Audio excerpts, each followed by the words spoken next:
So good morning. I want to introduce you to Bill Barry.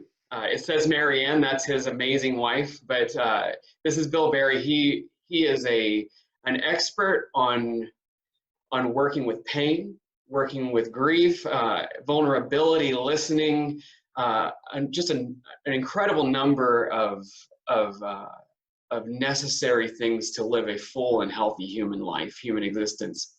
But I think it's better to hear about his work from the context of where I've actually been able to get to know Bill. I had a number of roadblocks in my life, and Bill runs these incredible weekend sessions where you go in and you work through these emotional roadblocks, these spiritual roadblocks over the course of about 6 to 8 hours with a handful of other people. And I give my highest recommendation to what he does, because the work that he's done has allowed me to kind of move on from some things that I was utterly unable to before. So I want to welcome Bill to be with us today at Trinity, and I'm excited for a wide-ranging conversation around pain, grief, vulnerability, hurt, and whatever else Bill has to come up with. So welcome, Bill. All right, nice to be on this cyberspace. This is the first Zoom interview I've done, and I'm glad to be trying this out. Little background. I was born in 1945, December. So I'm not a baby boomer because they started in January of 46. My parents graduated from Wheaton College. They were classmates of Billy and Ruth Graham, who were a bit older, but they're contemporary at the college. And my dad was in the Army Air Force in the Second World War, never went overseas. And he joined with some other men with a passion for using the airplane as a tool for missions and national church expansion. So we were assigned to Honduras in 1952. Siguatepeque was right in the middle of the country. And I grew up there as the son of the fairly well-known Don Donaldo el Piloto, Mr. Donald, the pilot. I came to the States. I went to missionary kids school, which is located in the same town, fortunately. I came to the States for high school, a year and a half boarding high school, and 2.5 years in the public school system, and then went on myself to Wheaton College, majored in biblical archaeology, and was a soccer player for 4 years. Graduated in 1967. I knew my wife before in the early 60s in a Youth for Christ program, and she graduated the same year. We got married just before our senior year. So we then settled down in the Chicago area for some years.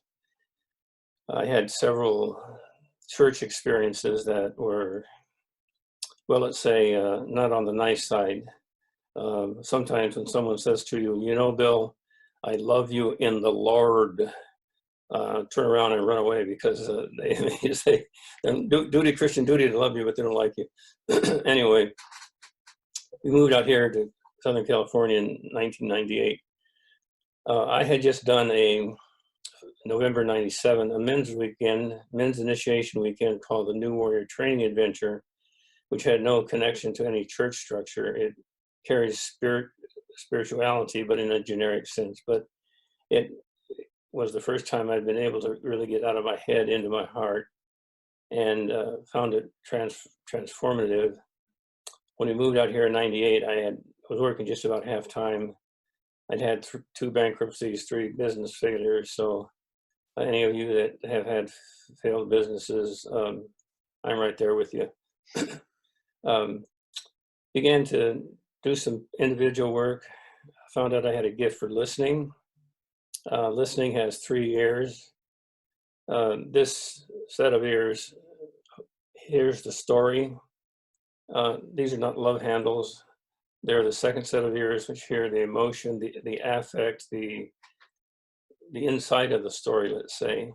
And then the third set of ears is in the heart, which is when you're listening to somebody, you get a heart sense of where they are, where their need might be, where they might go as they work on some issues. But it's not my job uh, to tell them that. It's my job to help guide them in that direction and let them make the discovery themselves, to provide the context and the leadership, but not run a cookie cutter where I know better than you, because my principles are that each man or woman does his or her work in his or her own time and in his or her own way. So your time, your work, your way, and any facilitation or help, counseling, psychotherapy, Christian counseling, whatever approach one takes should be done in that context, and often it's not quite done that way. Had a real desire for men's work. I was very lonely 1978 when I was abruptly exited from a church that we had moved to Evanston, Illinois to join.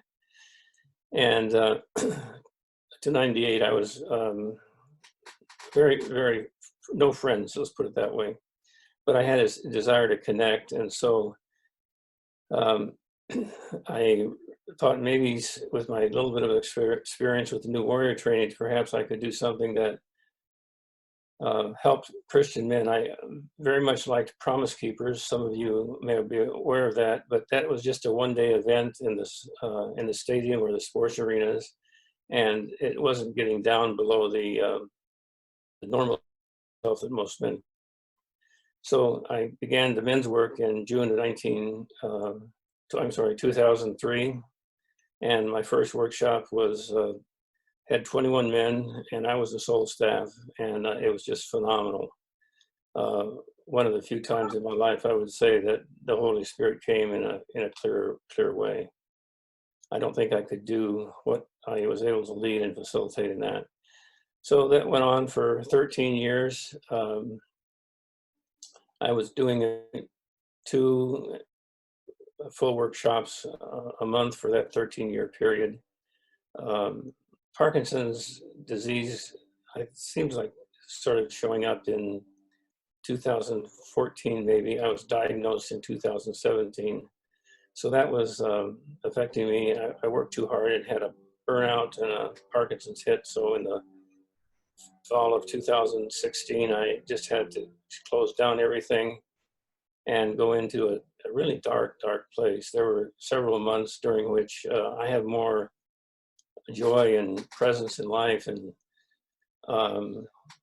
just a gladness to be alive in this day, more than I had an entire month back in the dark times. I had never known depression. I never thought I would get there, but I know some of you seeing this, listening to this, know very well what that's like, and your path might be longer than mine was. So mine was about a year, and started doing a few workshops again, like we done in San Diego where I met Matt, and individual sessions. And June 10th last year, I had open heart surgery, triple bypass. I didn't have a heart attack, but it was coming. There were 2 arteries were 95% blocked, and one was 99% blocked. So it was just about to happen.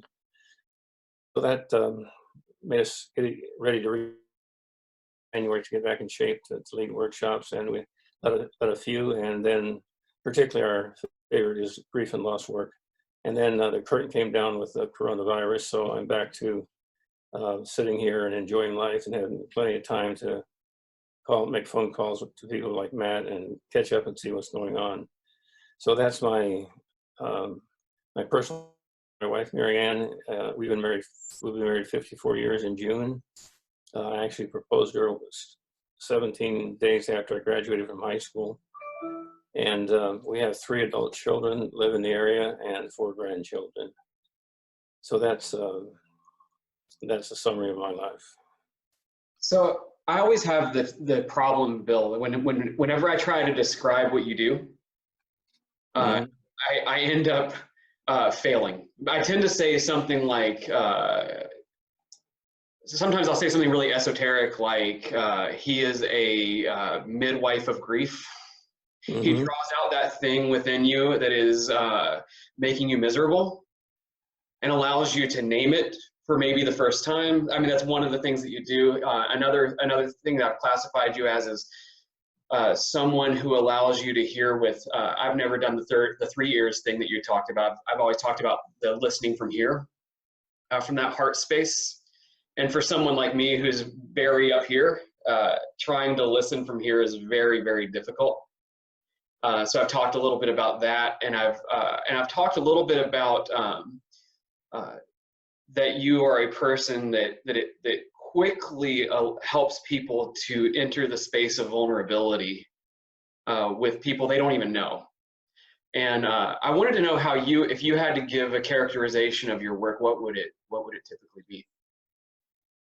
The group context is helpful in working with individuals.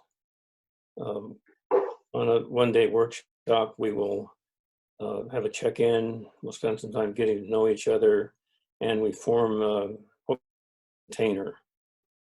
Everybody pledges to keep things confidential, and we generate some energy as a group. Then I'll have some alone time, or maybe time in duos where each participant can share with another one why they came, what seems to be the problem or the issue or the hurt or the wound or the grief and loss. And then we'll circle back up, go around, and everyone shares briefly briefly mean 3 or 4 minutes. Groups are about 8 to 10 in size.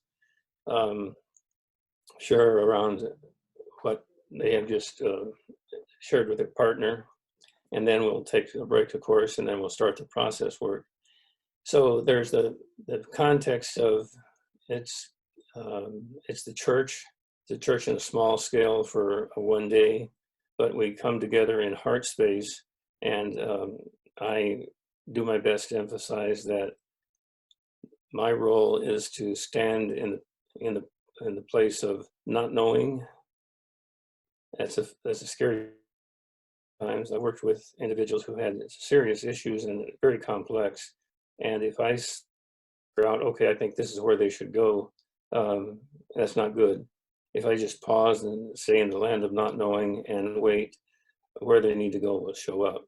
So someone will stand up in a circle with me, and or we'll sit in 2 chairs, kind of like this at an angle, and they'll tell their story, and then we'll stand up, and a process will show up whereby the issue that they're dealing with will emerge and can be put in some kind of form that the participant can relate to.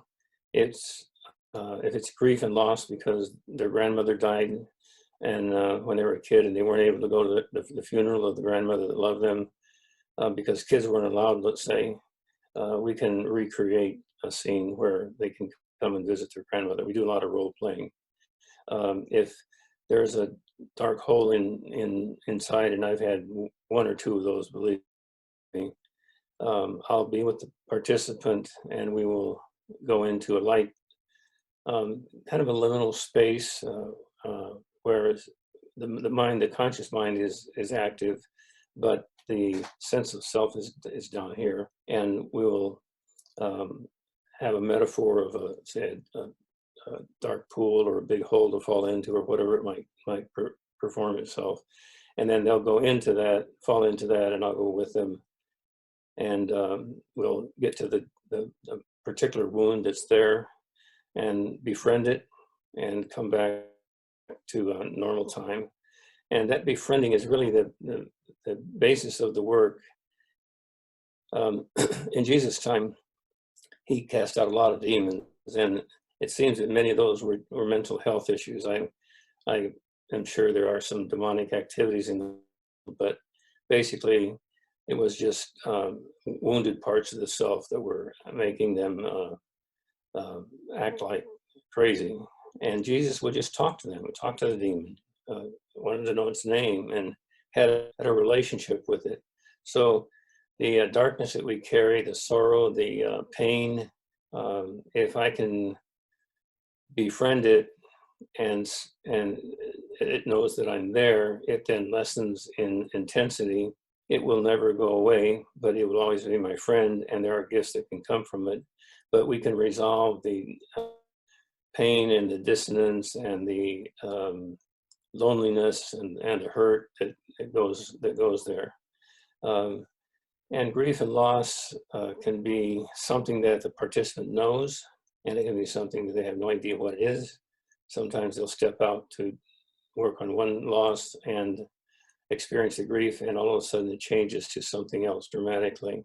So that's where the land of not knowing for me is important. And it's important, it's their work, their way, their time. And the land of not knowing, I really mean that. I've been fortunate to be very skilled at facilitation by practicing all these years, but there are times when I still don't know. And I actually step into that place not knowing. I'll say to the participant, close your eyes and just hang on a minute. And then I'll move myself into not knowing. And then I'll say, so open your eyes and come back. And actually that was all for me. It wasn't for them. It was for me to get a space to ground. But they always get something when they're waiting for me, and they don't know that they're waiting for me. So too often in this culture, in the church, we have instant band-aids and we have fix-it systems, and those can be helpful if nothing else is available. But the more we can learn to listen, and the more we can follow some of the principles I'm outlining, the more effective we can be. And if you're just listening to somebody, I offer a one-day workshop on the art of listening. If you're listening to someone who needs to share, just listen to the story, pay attention to it. And if they say something like, it was a dark and stormy night, and I was afraid, and they pause, and you can just reflect back, it was a dark and stormy night, and I was afraid. And that reflection will come back to them, and they actually hear it from the heart dimension. But if I say it was a dark night and it was very stormy and I was scared, that's not what they said. The reflection, what they said is really, really important.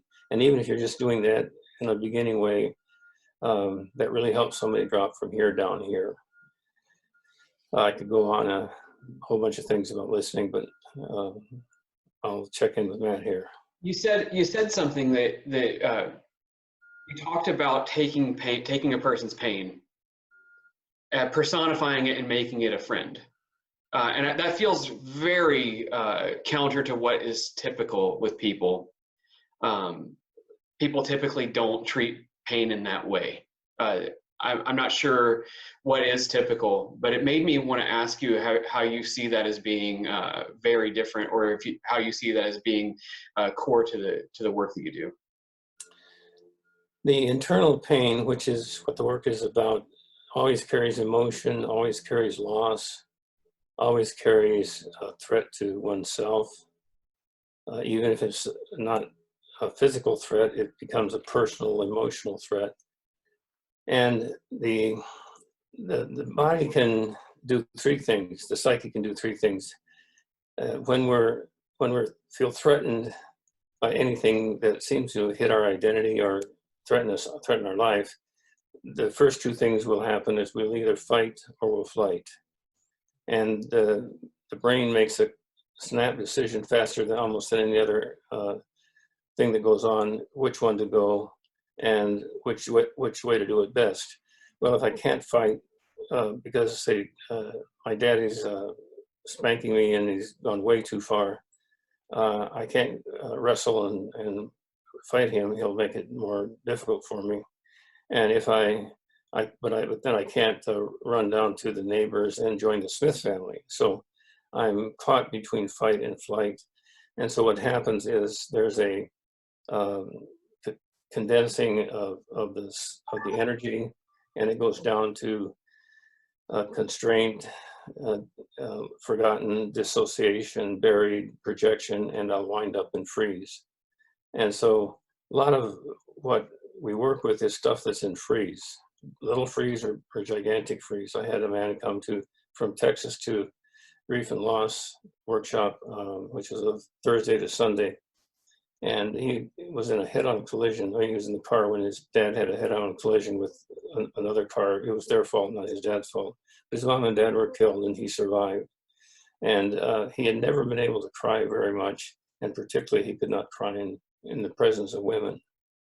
And so that's frozen down in the deep self. And by taking about 2 hours to walk through the story and the real story and the feelings in it and the impact of the crash and the trauma, he started crying, and there were lots of women in the circle. So we befriend the wound, even though it may be so deep that it's scary. But we always need somebody to go there with us if we go to the real deep one. And the Catholics, I think, have a good approach where they talk about the 7 wounds of Jesus. And he was wounded for our transgressions. He was bruised for our iniquities. He was a man of sorrows. We often put up Jesus as something that someone that will help me get what I want. I've heard folks say something almost like this: praise God, God showed up, the bank approved our loan, we can buy our new house. And that's not Jesus. That's not the gospel. That's not Christianity. Any denominational church or independent church that one is in, that is not the Christianity. The Christian way is to accept the trials that come, do my very best to alleviate them, get myself out of it, find a way to go. But in the internal pain that comes along with difficult situations, and those that I can't even do much to change, it's the accepting them and allowing that ego sense in myself to die, so that I'm no longer in control. Yes, I'm going to look for a way forward, but this I will befriend and say, okay, you're my friend, and you just need to have a release, a manifestation. So we'll then use a lot of role plays, some psychodrama, stuff that's all safe and not out of the box. But it externalizes what's inside, so that then the participant can relate to what's there and has seen it and has befriended it, and it's different. It's still history, but it's a different history, and there's a release in the life.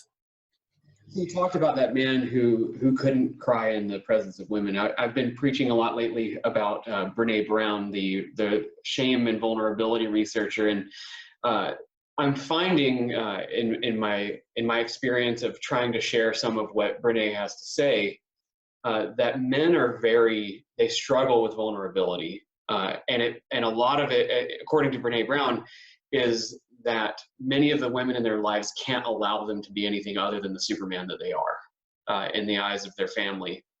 And she says over and over again, she says that if we want men to be vulnerable, then we need to train the women in their lives to be okay with it. And I hear your story of this man, and I hear the story of how you feel the need, or you feel there's an incredible need for men to find this space of being able to be open. How have you found men to respond to your systems and to your coursework? If they will show up, basically everybody gets a lot out of it. The vulnerability has to be opened up in a safe container, and there must be a demonstration by some in the container of vulnerability. So it's a demonstration, and then inviting each man to take a step or two into their vulnerability by sharing, by doing some type of role play, by some other form of body expression. Everything is in the body. We are not the brain. We are here. We live in the heart, and we go up through the brain and out through the eyes, out through the mouth. We hear here, and it comes down. But this is us. We're not the brain. Just like the soles of my feet, I need to move around and get places, but they're part of me, but they're not me. So we work to get to this space and make it safe to do that. Um, and in terms of women,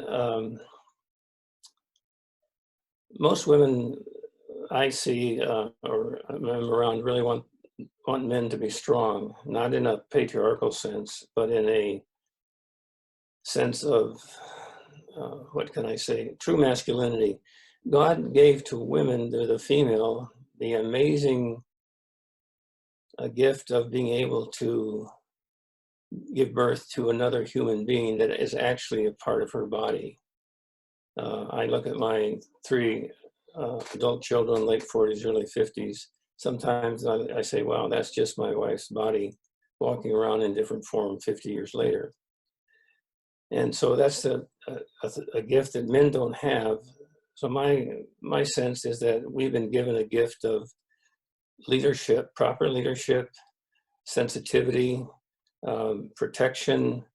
Our forefathers, like in France, when the Normans would come up the river and their boats would land and they would come to take over a village. If you didn't fight, everything was lost. So men have that leadership gift, need to protect, the ability to protect, and it has to be sensitive at the same time. If it's not sensitive, it's wrong. It can just be bad for the man, and many situations terrible for the woman. So I'm not talking about that. I'm just talking about men being able to step into a sense of themselves and power.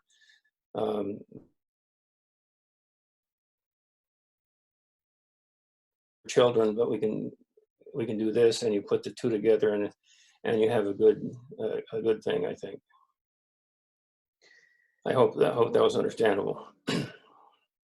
Well, it's a complicated topic of trying to talk to men in 2020 about being open and vulnerable. I think in some ways it goes against our very nature, or at least the nature that has been ingrained in us over the past several thousand years, like you're talking about, of us having to stand in the gap between outside forces and the future of our homes and villages or whatever. But it gets me to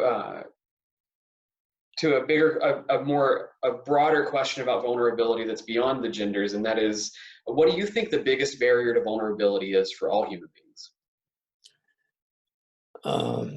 Biggest barrier to vulnerability. I would say lack of demonstration of vulnerability. It is something that must be modeled, manifested over time around oneself. And if there are significant wounds to the individual, psychic wounds, emotional wounds, if vulnerability has not been modeled, we don't go there. We protect that. It's too much. It's too big. I wouldn't know how to handle it if it began to come out. So the modeling, and then having wisdom enough for those of us in an eldership position, or in a position of eldership, even if it's a younger age, to guide and to be present, and to go slow or as needed to open that vulnerability up and to handle it well in confidentiality, and then teach others and teach ourselves to lead from vulnerability. I found that the many ways in which I am not and wasn't a great saint, that I carried difficulties in my life, sexual desires or energies that were hard to bear. I never slept with another woman other than my wife, but I've had my own journey down the twisted road of sexuality, and properly to be open about that in a confidential setting can allow a man to bring up and open up what he's dealing with in those areas. I've had problems with my anger. I'm aloof.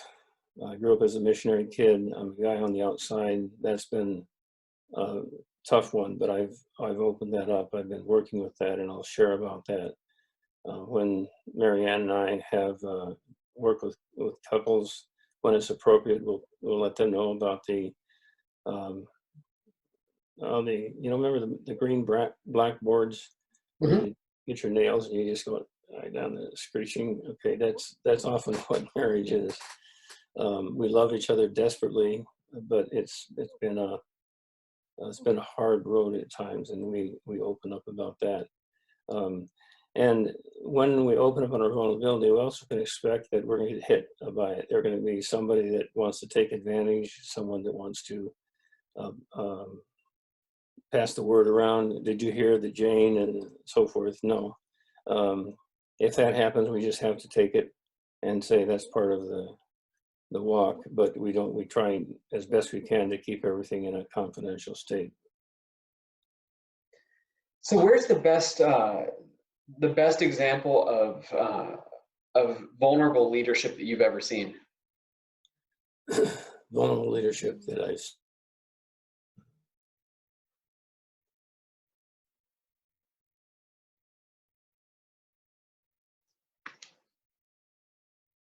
I would say my dad. He was in the 50s in Honduras. He flew a single engine plane, a Piper Pacer, and then later a Cessna 180. And that was probably the most recognized symbol in the entire country because he flew into 200 airstrips. Half of those the government wouldn't even touch. And but he remained just Donald Berry. He was open to me. He was open to uh, other missionaries and other national pastors and leaders. And I grew up. I spent a lot of time away from him. I mean, my high school days were away from him, and college the same thing. So um, I missed a lot of time with him, but he was very, very open, and I would say he's the most vulnerable person I've known. Far from perfect, but a good man. So if I'm going to be to try to listen deeply to people around me, and I want to signal that in some way, is there a way that I can signal that to people that I'm open to listening more deeply than is typical? Yes, when they start to talk about something, pay attention, avoid the art of listening.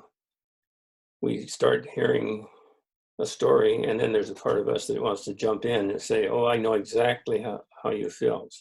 Nobody knows exactly how anybody felt. Listen, reflect words back in, tell me more. Also, if they start getting off on a rabbit trail, the one good listening technique is stop. Just say, okay, please just hold it there. Let's back up to the point that had more meaning to them and say, could you tell me more about the clerk in the store that uh, didn't want to be helpful? And so they'll tell them about that, and then you can say, and does that experience remind you of anything, any person, place, or event in the past? Because often what we trigger on in the present is the past trying to get some attention, and not forcing it, but definitely not giving them a book to read or the Bible verse that you just read for yourself, unless occasionally that's helpful, but not just as a quick fix it. So listen to them, embody the experience, reflect back, notice your own desire to jump in, to tell your story or to correct them or to fix them. And that's hard to do, but just stay there present with them and help them uh, walk the path a little bit. What do you wish you had known when you were just starting out in this work?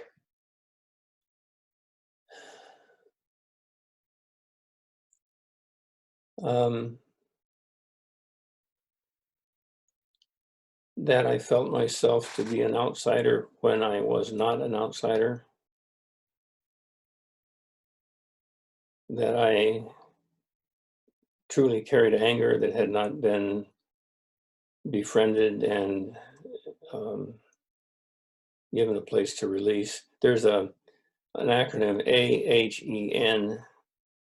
A is anger, and always under anger is hurt, and under hurt is expectations, real or unrealistic, and under that is needs. So I needed to go from, someone had been able to help me see that my anger was really, really there, and help me drop under that to the hurt I carried and the steps down. That would have been that, along with really knowing that I was an outsider, that I felt like an outsider that wasn't an insider. It would have made a big difference over the last 20 years. The last 20 years have been marvelous. Don't get me wrong, but I think they would have been better if I had known those two things. So in my experience as a pastor, when I see people who are hurting, just overwhelmingly, I see people who they're hurt and they go on and hurt other people Right. from that space. How do we recognize that tendency and stop?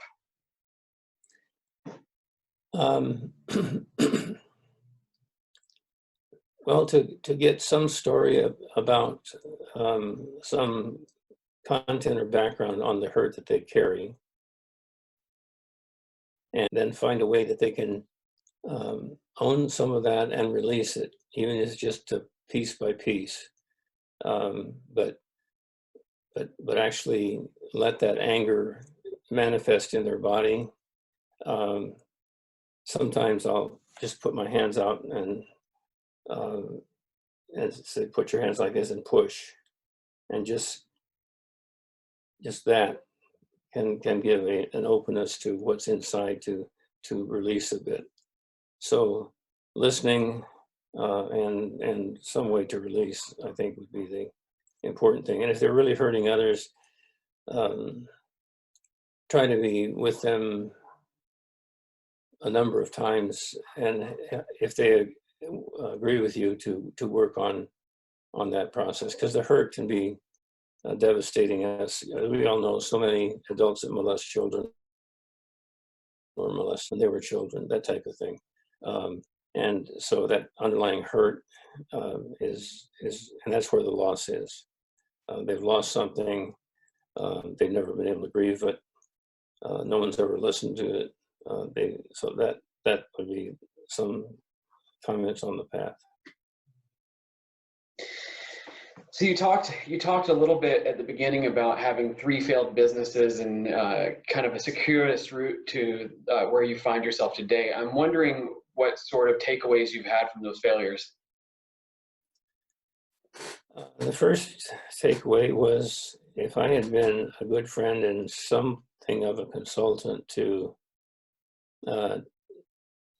10 men in my situation, and stayed with them, and if they had listened to me, there would be 9 good successes and maybe 1 would fail.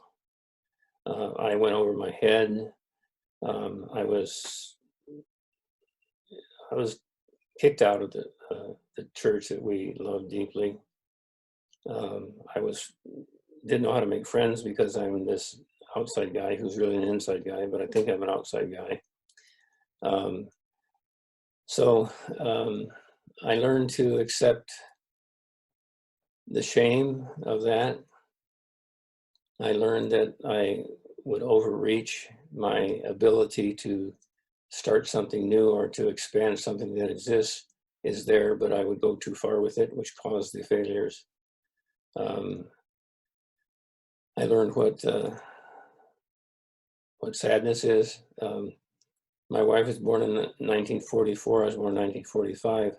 On her 50th anniversary, she had 8 friends over.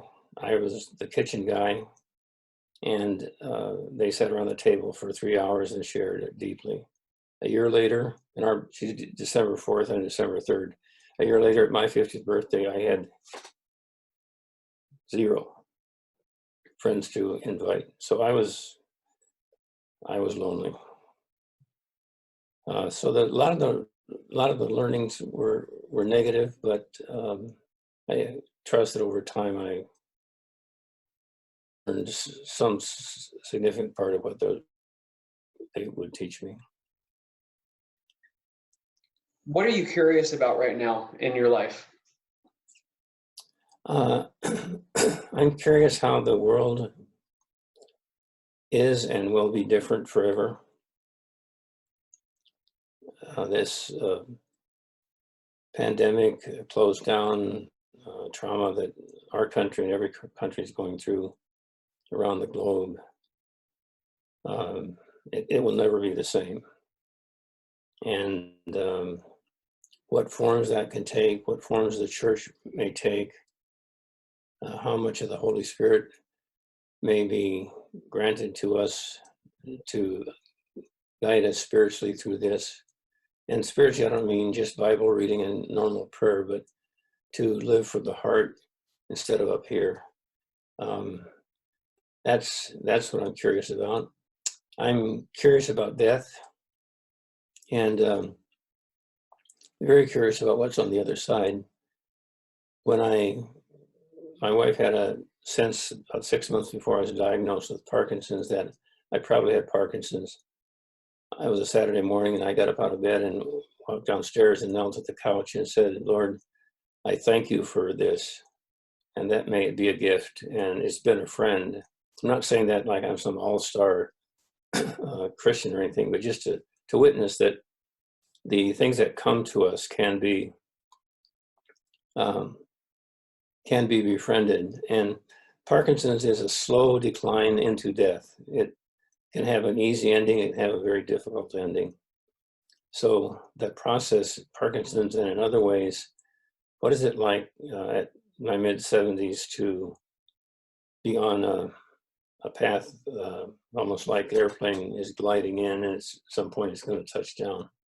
So what will that process be like, and how will I be able to handle that in an honorable way? And then what is it like on the other side? Everything we say or know about God, heaven, is a metaphor.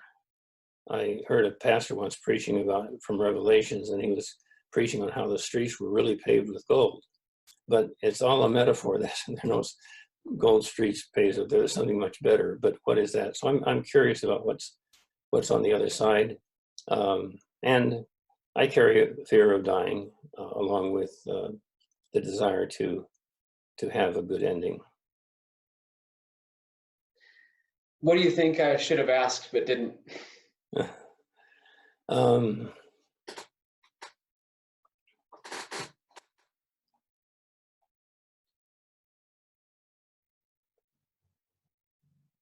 Why aren't we able to eat as many hot fudge chocolate sundaes as we would like to? Isn't that the truth? I don't know about you, but I've been snacking myself to death in this quarantine situation. Yes. I've just been like, all right, it's second breakfast, third lunch.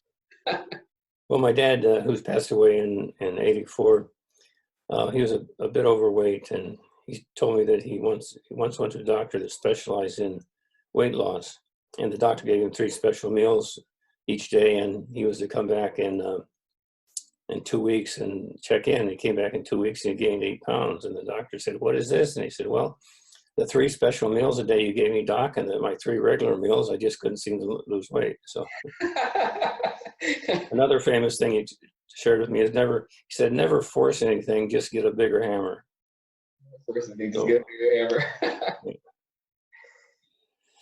Well, Bill, I appreciate your being with us today, and all you have to offer to teach us about dropping into the inner life, and as that inner life touches other people and impacts other people. As soon as we can, I'm going to bring you down, and we'll have a men's day, and we'll see if the ladies in our church would like to have a session with you as well. The men have already said they're already in, so we don't have to guess on that one. But thank you for your time, and thank you for all you've done for me. I can give you that affirmation myself. Well, thank you, and I would enjoy some extended time with the women. I've done a lot of work with women in these past 20 years. I feel very fortunate to have been accepted at a level that rarely a man is accepted in a woman's circle. So I would enjoy that. So thank you, Matt, and I thank you for sharing with me that the work has touched you deeply. I appreciate that.